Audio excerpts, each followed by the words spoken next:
So today we're going to look at inductors, capacitors, and resistors, and see what we can actually do with them. Uh, so we'll start off looking at resistors, and then we'll look at inductors, capacitors, and inductors and capacitors, and we'll be looking at it from three perspectives. So one is if you're basically an HT user or a mobile user on VHF and UHF, are you going to be using any of these? Next is if you're an HF user, and then from the third point of view, if you're involved in electronics. And there'll be a short video at the end showing an example. So, um, so we'll look at various combinations and from three perspectives. So if you're looking at a resistor, if you're involved with VHF, you may actually make a voltage divider to charge your HT because they need about 9 to 10 volts and they won't operate on 13.8 volts. If you're doing HF, you probably will need a dummy load for some testing. You can also look at it like an antenna bridge. And if you're into electronics, you probably need an attenuator so you don't blow up your spectrum analyzer because they use very low levels of signal. And then you might use them to convert voltage to current or current to voltage. So let's just take a look at some of these examples. So this is a voltage divider where you basically have two resistors, and using the formula you can divide the voltage down. It's not that efficient. It uses a lot of power, but it's one of the easiest things that you can do. So this would be good if you wanted to convert 13 volts down to 9 volts or something like that, and you don't have a converter handy. The next thing is a dummy load. So dummy loads come in different configurations. You can have a simple one like this, or you can have one that's filled with oil for bigger currents, or you can have one that also has a watt meter and an SWR meter built into it. Most people use a 50 ohm dummy load. But the other thing you can also do is if you want to see how your radio performs, you can use either a 100 ohm dummy load or a 25 ohm dummy load, and that'll give you an SRW of 2 to 1. And if you went up to 150 ohm or 12.5 ohm, you can get an SWR of 3 to 1. So you could, check out how your radio performs by changing the value of the resistor. Doesn't always have to be 50 ohms. The other thing is, make sure you have the one for the right power. So, these ones are for 10 watts. These ones down here might be for 500 or 1,000 watts. But the other thing you also have to remember is check the duty cycle, because sometimes they only are rated like for 15 to 30 seconds on and like 60 seconds off to cool down again. So just make sure you don't overheat it and burn it out.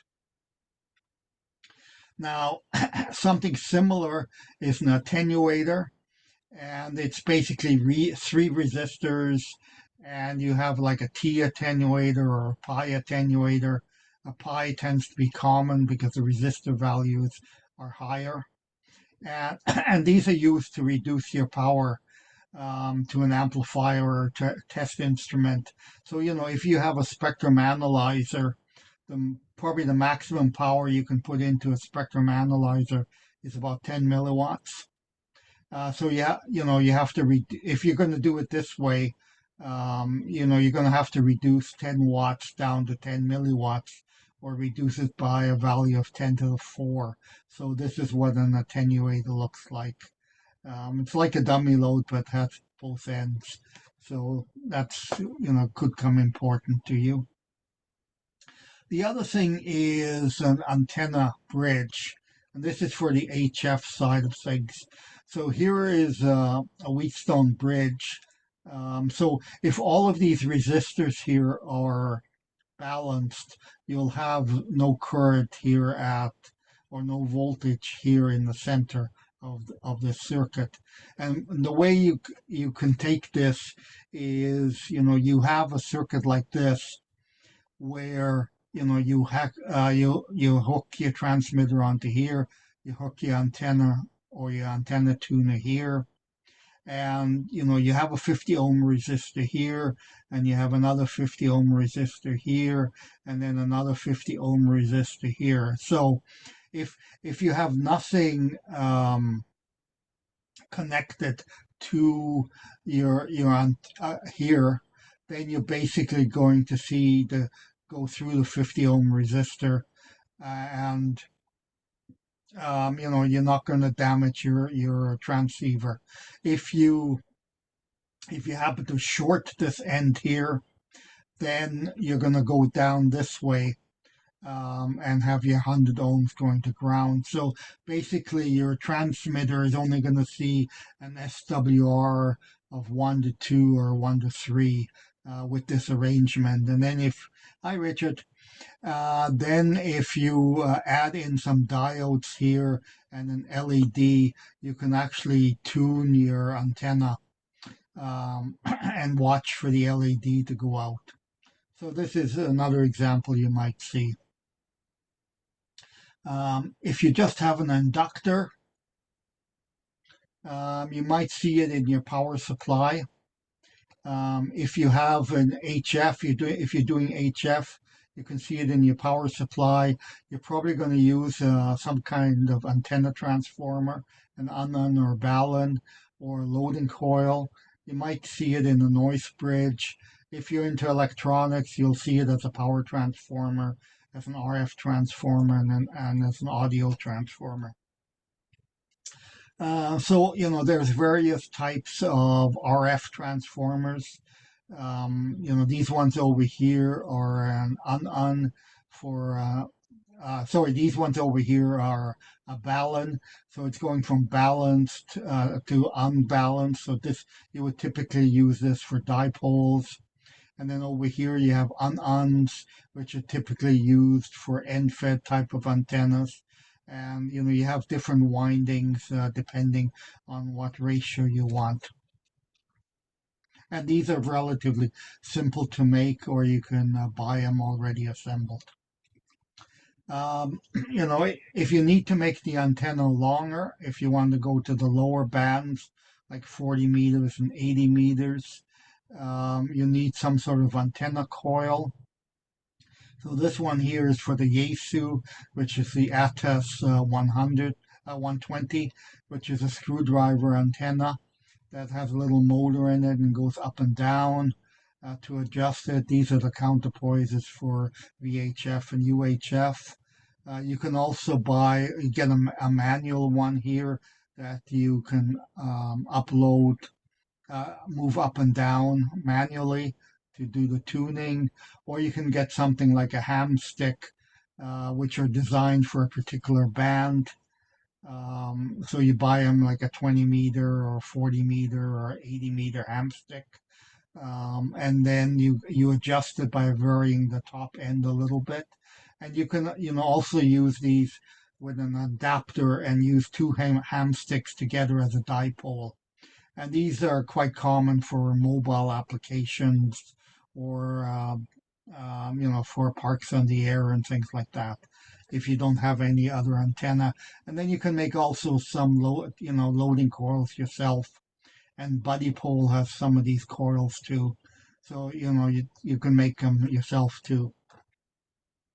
The other thing you might use is a noise bridge. And this is used to tune your radio. You can tune your antenna by listening for noise, and you would adjust it for your maximum noise. But sometimes it's hard to hear, so you have here basically a diode that's run as an oscillator to create a whole range of frequencies, and then you have here a set of transistors as amplifiers. and then you feed it into this transformer here. And here you have your 51 ohm. So when your antenna matches the 51 ohms, the noise level will go down, and it's easier to hear it if you have a noise bridge. And then once you tune it, then you take it out of the circuit, then you put RF into it, and then you can do your final tuning of your antenna at low power if you don't have an automatic antenna tuner.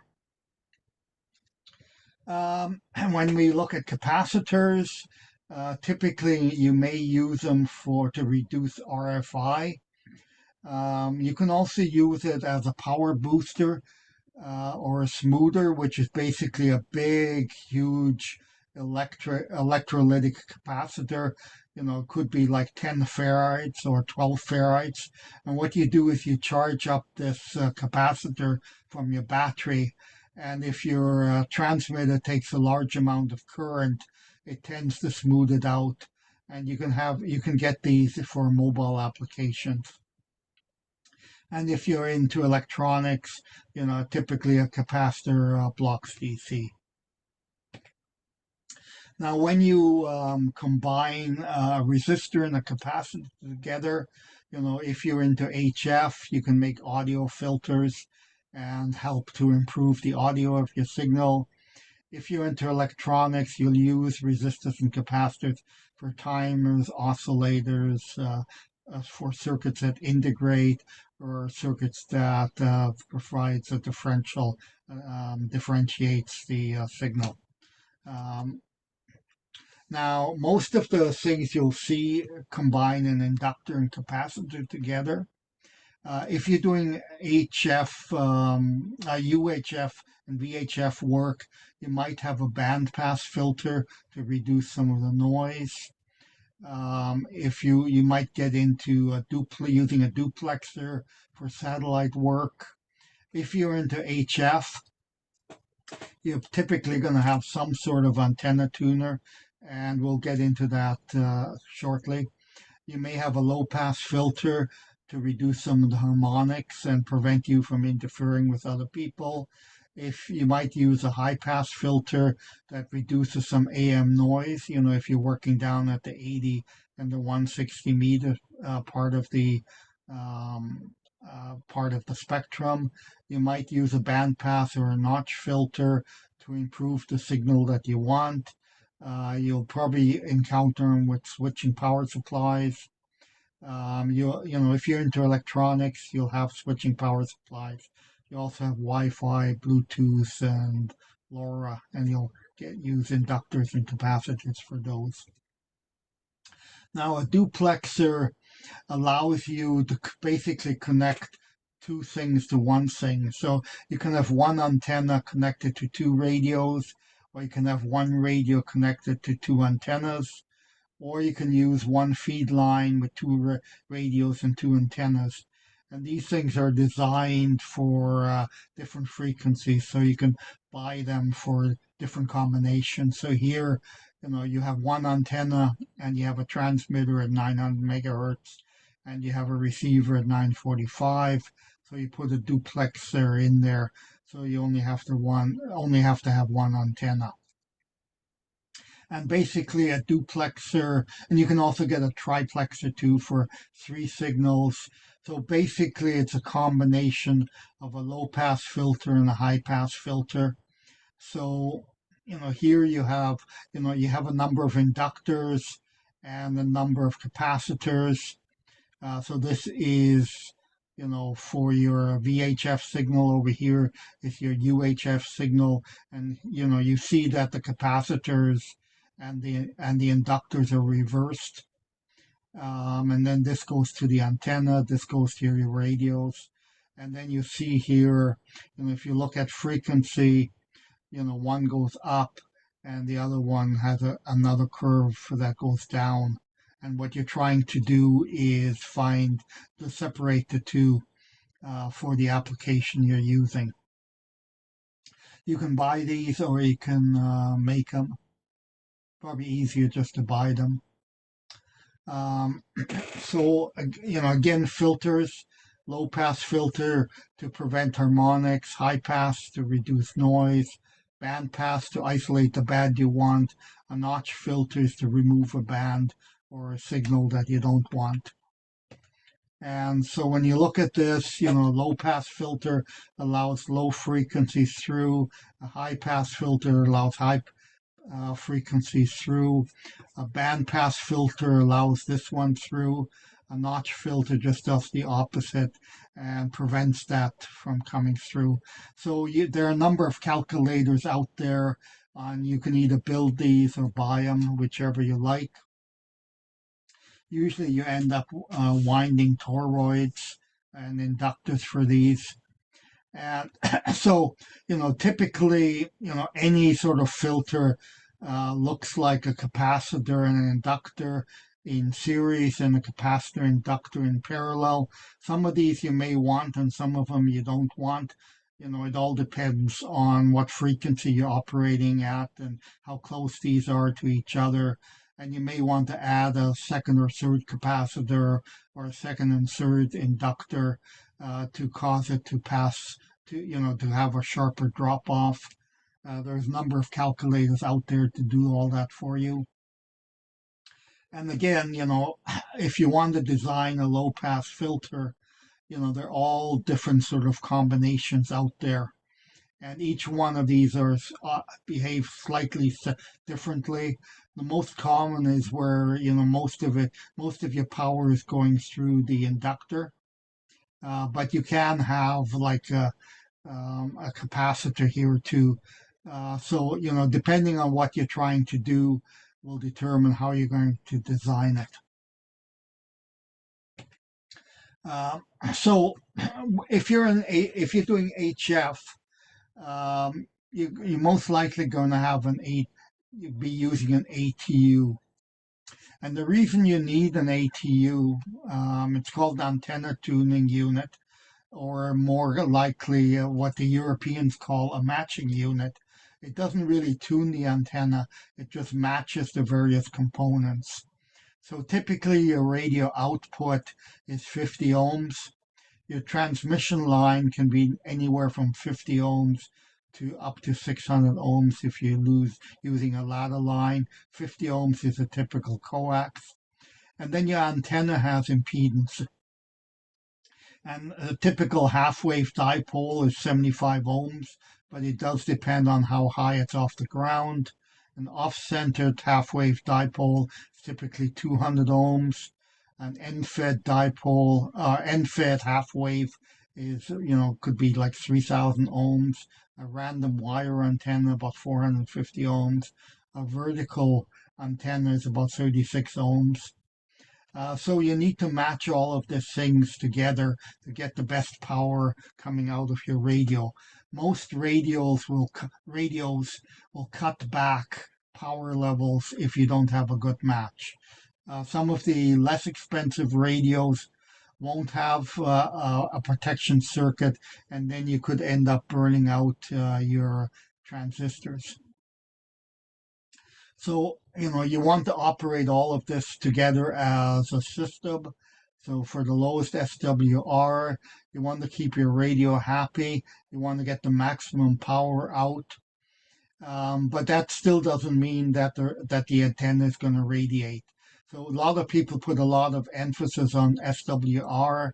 Yes, it's important, but more important is, will the antenna radiate? And that's determined by the radiation resistance of the antenna. Unfortunately, this is a value that you can't really measure. It's more of a theoretical value. So the best way is just to try it, and you can use something like WhisperNet or Reverse Beacon to see how far you get out. And it's still possible to burn out your radio if you have a shortened antenna or an open antenna. And this is quite common, if you have external antennas, the the antenna might fall over, or and a squirrel might chew through the coax cable or something like that. And unless you follow your cable all the time, you may not see it. That's why it's useful to know what your normal SWR rate, reading is, and then when you turn on your radio for the, after a little while, after not using it, are the values the same or not? So again, how you have your radio, you have your antenna matching unit or your antenna tuning unit, and then you have your antenna. So what you're trying to do is match the 50 ohms here to whatever the impedance of the antenna is here. And typically you would use an inductor and a capacitor. Now ATUs come in a number of different forms. Some radios have the ATU built in, like the ICOM 7300, but it's limited range to 3 to 1. So even though you have a tuner built into the radio, it may not match the antenna. And typically this would be for more of the resonant type of antennas. You can buy an external antenna tuner. They can either be manual ones or automatic ones, and these will tend to match up to maybe 10 to 1 or maybe up to 13 or 15 to 1. And then an automatic external antenna tuner uses a computer chip inside to match the to get the lowest SWR, but it can create open circuits and shorts as it's doing the tuning, and this might damage some radios, so you have to be careful if you're using that. If you're using a resonant antenna, like a dipole, typically for one frequency, one band, or some of the harmonics, you can get away with not using an ATU or using the ATU in the radio. If you're using non-resonant antennas like verticals, random wire, multi-band, J-poles, etc., and various bands, it's probably best if you can place the ATU as close to the base of the antenna as you can. And there are remote antenna tuners available. Now, I've got some pictures coming up. So what you're trying to do is you add, if the antenna has a reactance, you're going to add some capacitance or some inductance to it to cancel out the reactance of the antenna. But you can also use it for impedance matching, because impedance is the sum of resistance plus reactance. And there's a good example, a short video coming up at the end of this that shows this. You can have an L match, T match, or a pi match.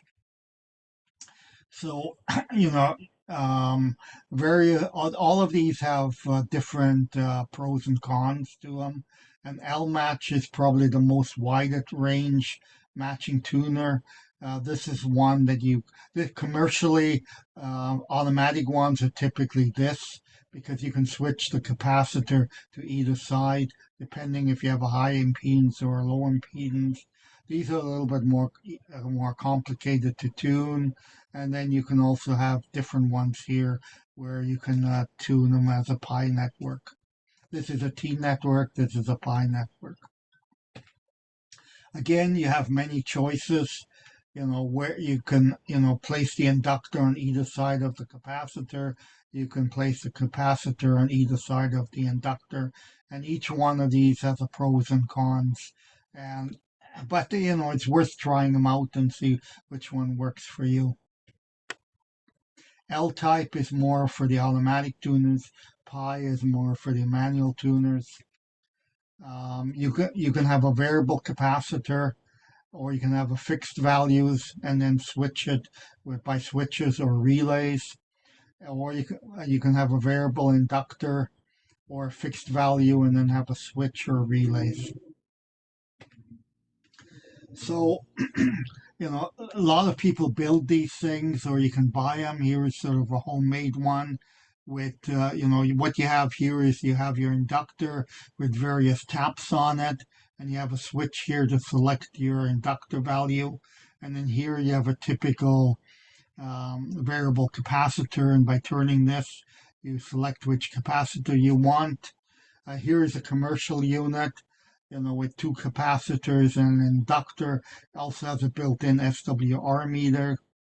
And then, you can also get motor controls. Like here's a variable inductor where this moves up and down to control the inductance. These are capacitors, and you can hook them up to motors to control them. Automatic tuners come in various different designs. You can get, a remote tuner that you can put out by the antenna, or you can, or something like this, or you can have something inside that you can have closer to your radio. And basically what it is a bunch of relays that select a capacitor and a bunch of relays that select the inductor. These are the inductors. And then you have here a transformer that measures the SWR. And then this relay here usually transform whether you have the capacitor in front or after the inductor. And then you have a little chip here that controls it. And then it just flips through each of these values here and picks out the best one, and then remembers which one is the best one based on frequency. One of the things we're going to look at in the video is an end-fed half-wave antenna. And this is probably one of the antennas that is the most or the least understood of the antennas, because there are a lot of variables with this antenna. What band does it cover? There are different claims with an ATU or without an ATU. What's the length of the antenna? 66 feet tends to be a typical length. Do you need a counterpoise? Some people say yes. Some people say, well, you need a 0.05 wavelength counterpoise. Some say no. Some say you need it grounded. Other people say, no, the coax is acting as a counterpoise. Then, how are you going to set it up? As a straight, straight line, as an L, as a V. How high is it off the ground? What type of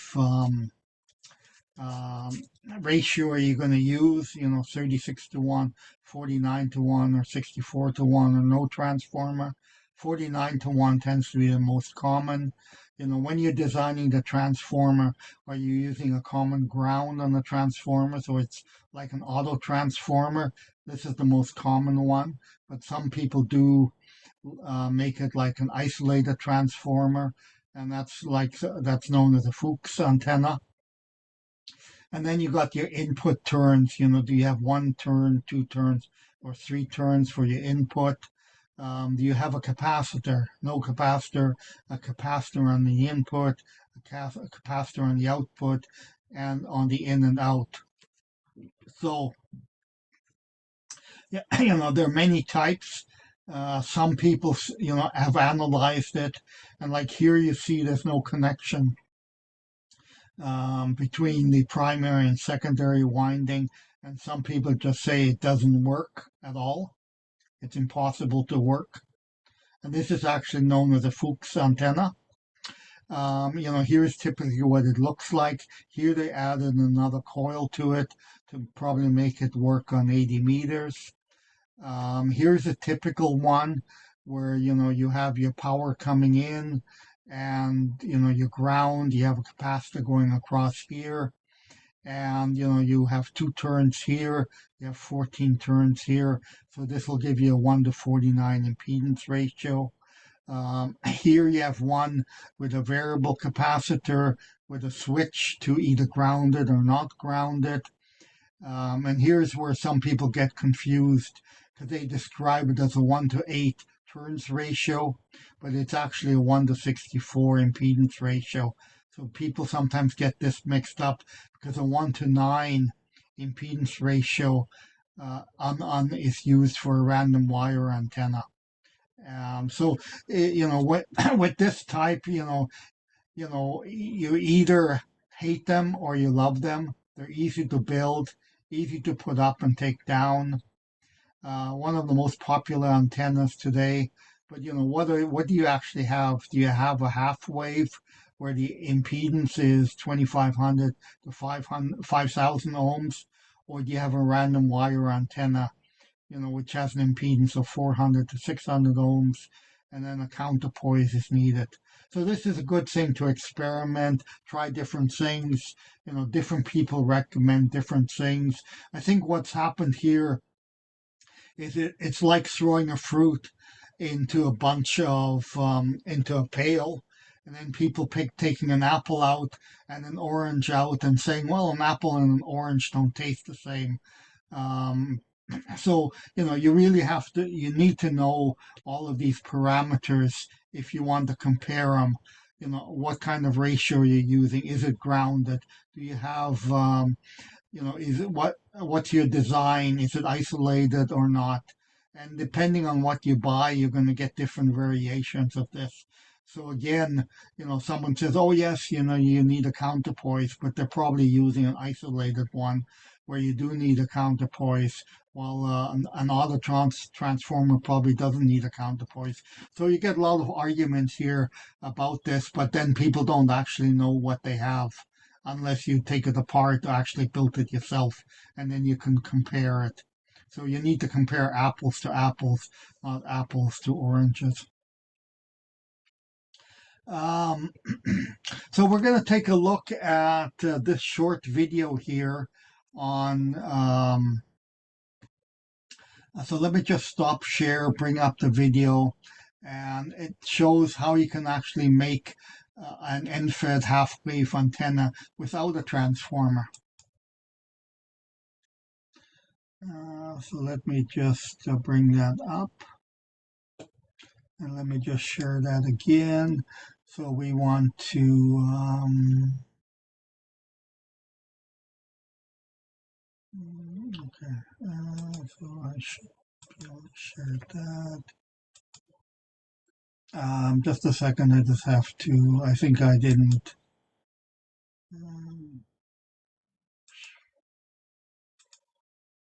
So I'm not sure if I'll play the whole thing, but we'll start off with this one. So let me start it. And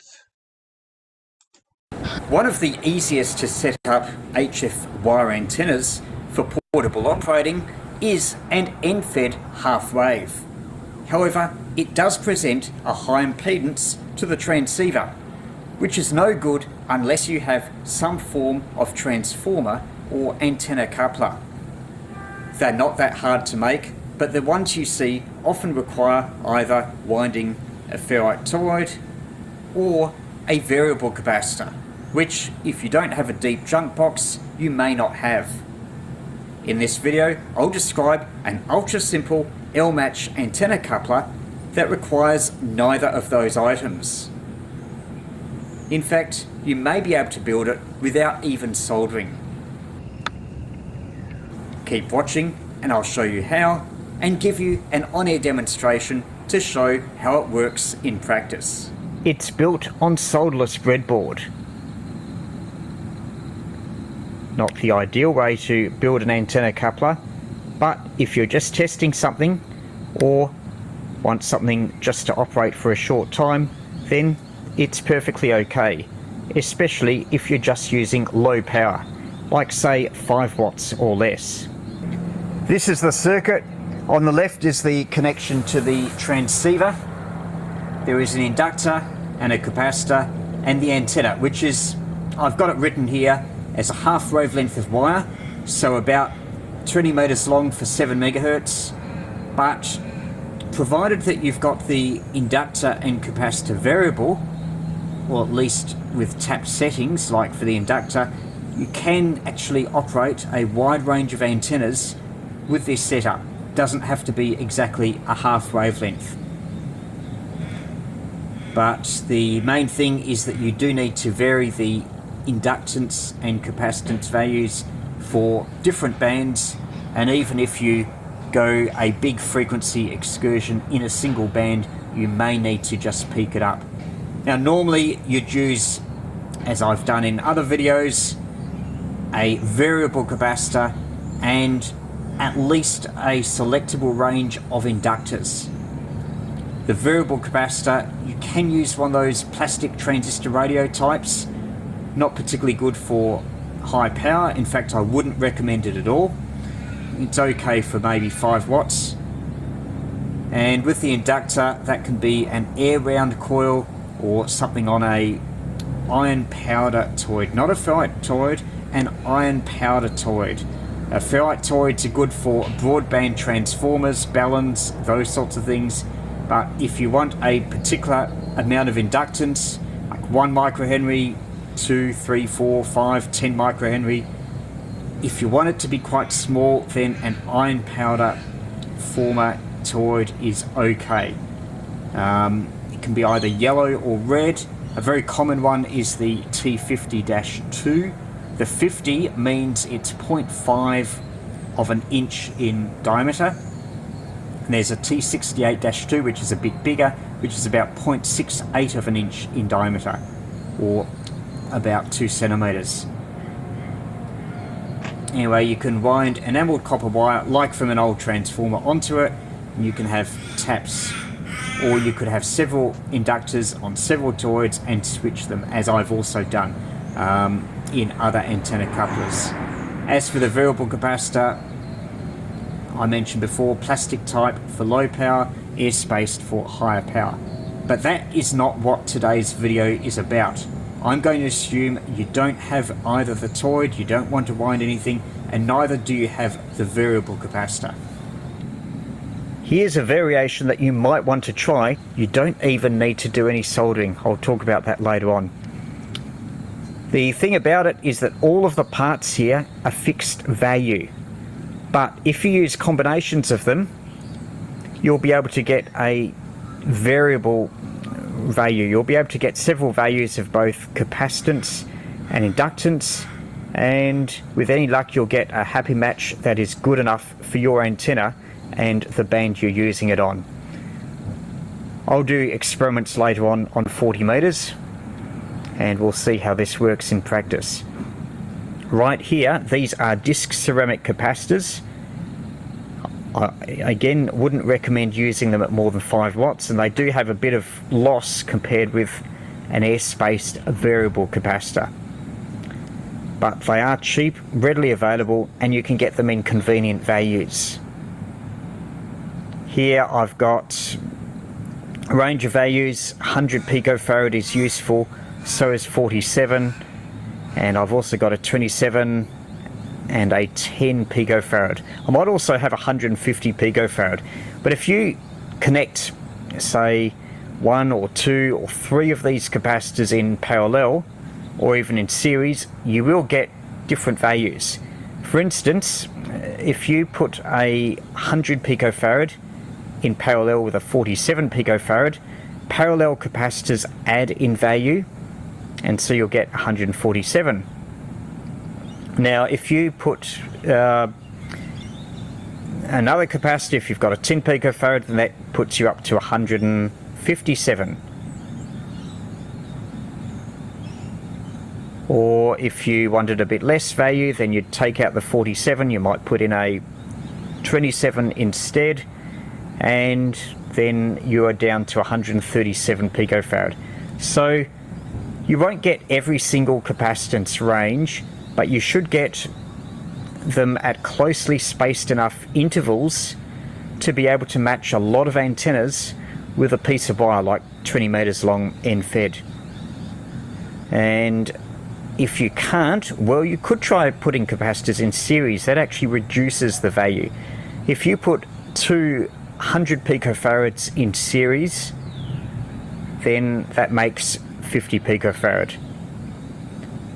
Now we don't have 200 picofarad capacitors here, so, but if you've got, let's say, 47 picofarad and 100, then now it's a bit harder to work out the value. There are formulas, there's online calculators, but if you put 100 in series with 47, your capacitance value of the two in series will be a lot less than 47. Now if you were to put instead 247 in series, then well, you know that the capacitance value of the two in series will be half 47, so that is 23.5. So we know that if you've got 100 picofarad in series with a 47 picofarad, then you can roughly interpolate the value. It will be somewhere between 23.5 picofarad and 47 picofarad, so it would be about 35 picofarad, just roughly.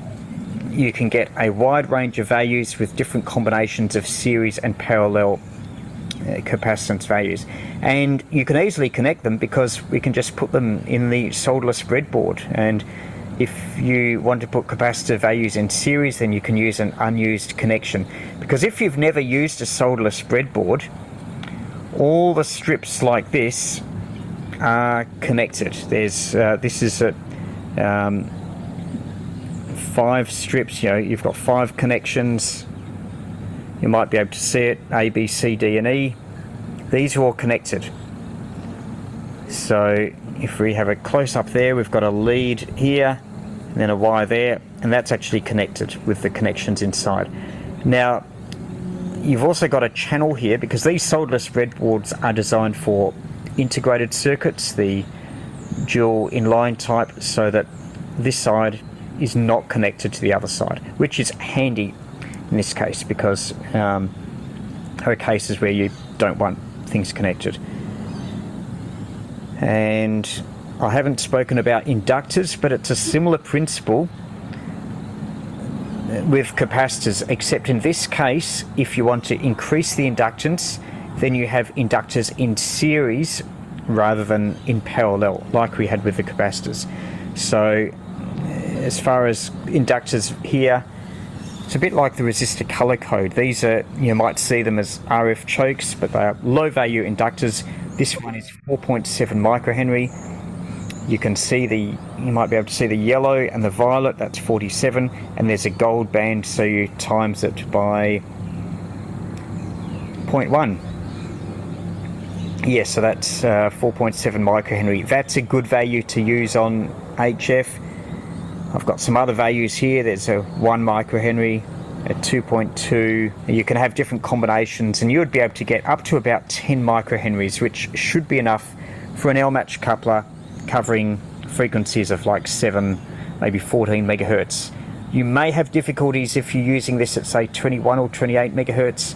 You might have to need some lower values of capacitor, like 4.7 picofarad, and it might be harder to get it exact. So this thing is really intended for use on 7 megahertz, maybe 14 megahertz, but 7 megahertz is an easy band to get contacts on. It's good for portable use, and as I'll be doing later on, parks on the air. So I'll attempt to make some contacts with that. Now I should also mention, you might be able to see it, there's just a wire link here that just joins two sides together. Because if we trace the circuit, we've got an antenna socket here. I've soldered on, but there's ways around that. The green wire is the earth, and that just goes, you've got this link there that extends it, and that connects to the counterpoise that you would have at the antenna end. And then if we follow the red wire, which is the inner of the BNC, this connects up to the transceiver. We have the inductor here. The connection is broken because we're going across the central channel. Inductor in series. And then here we put various capacitors. They are across the output terminals. This one is the counterpoise. This is the antenna, the end-fed bit, 20 meters long. And then we try various combinations of capacitors and inductance until we get a low VSWR. It definitely takes a lot longer in doing this than if you've got a variable inductor or a switched inductor and a variable capacitor. But as a starting point, try and get the combination that gives you the maximum band noise on receive. That should be fairly close to what you need. And when you are close, then just try values either side. So if you're getting it to work at, say, if you've got say 127 picofarad in there, like you've got a 100 in parallel with 27, then that might be okay, might be slightly off, but just try 110, so you've got 100 in parallel with 10 picofarad for a bit less. Or if that's no good, then try 100 in parallel with 47 for 147. If that's no good, then try the 100, the 27 and the 10, and you'll get 137. You should be able to get a happy spot that's reasonably good. Not necessarily 1-to-1 SWR, but even if it indicates 1.5 to 1, then that should be okay. Now here's a quick drawing. I've got the transmit here on the left, the inductor, and I've got two capacitors here, and you plug them in and out depending on what values. And you also substitute different inductors, and hopefully you get the right combination. But that's just a wiring diagram for the breadboard. If your breadboard is bigger, then similar principles should apply. The ground of the socket from the transceiver goes to your counterpoise, and then the inner bit, the inductor there, and then the antenna. Now what about solderless? Well, if you wanted to, there's only actually 4 soldered connections here. I've got 2 on the antenna side and 2 on the transceiver side, but if you don't even want or are able to do that, then you can get something like this, which is very handy. You can get them on eBay, though the quality of them varies, but anyway, this is a BNC male to 2 connections. The red goes to the inner and the black to the outer. Anyway, if your transceiver has a BNC antenna connection, then you can just plug that in the back of the transceiver, and then you can just have short length of wire going from the red and the black here, going into the solderless breadboard, and then to the rest of the parts. And then on the antenna side, you could just have a binding post that and have the wire twisted around, but you're probably better off to solder as much as you can. But yeah, just thought I'd mention that if you can't solder or don't want to solder, don't have a soldering iron, you can actually build this project without soldering. And if your transceiver has a SO239 connection, then you just get one of these adapters and put it on here, and then you can use that as well.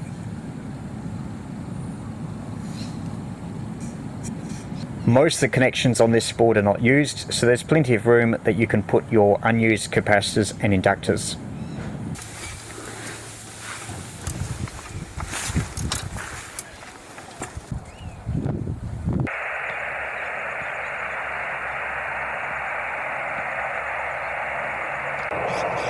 Now set up on 40 meters. First up, I'm trying 100 picofarad and 4.7 microhenry. I'll just use the SWR indicator on the FT817. As you can see, the VSWR is not perfect, not super high, but I'll just experiment with some values in the hope that I can get it a little bit better. I've just got 47 picofarad. I'll just put it across the 100.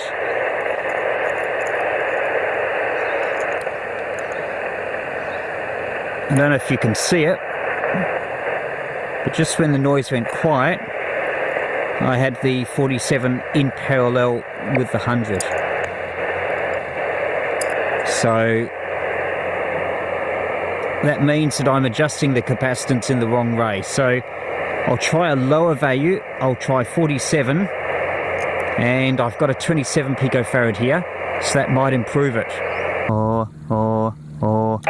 That's just 47, which I think is too low. Now I've got 47 and 27 in parallel, which makes it 74. and that looks just right. Calling CQ and listening. VK3 Sierra Quebec.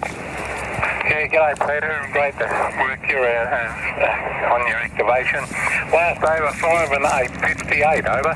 Yeah, VK3YE, VK3SQ, yeah, fine things. Interesting concept you put together. Alright, take care, thanks for being there, and 73s, catch you another time. EYE, portable, this is VK3 Juliet, Tango Mike. Yeah, you're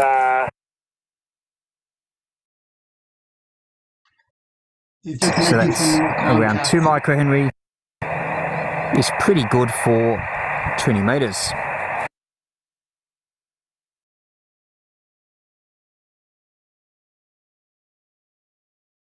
So this is the graph that he came up with.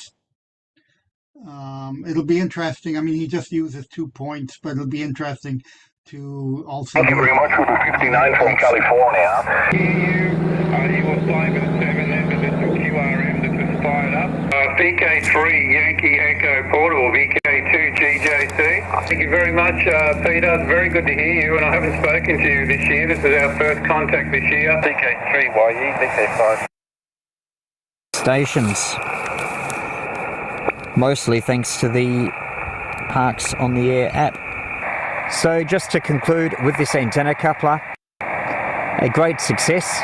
There's probably small losses, and taking something like this into the field is a bit inconvenient with parts to go missing.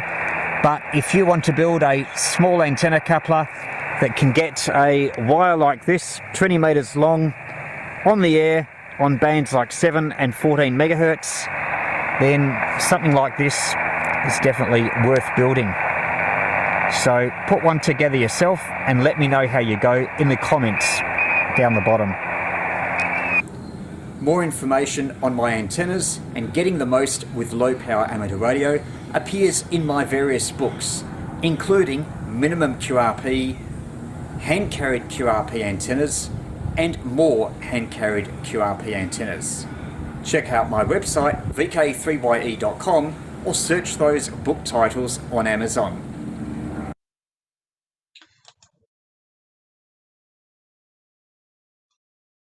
So let me just stop the recording.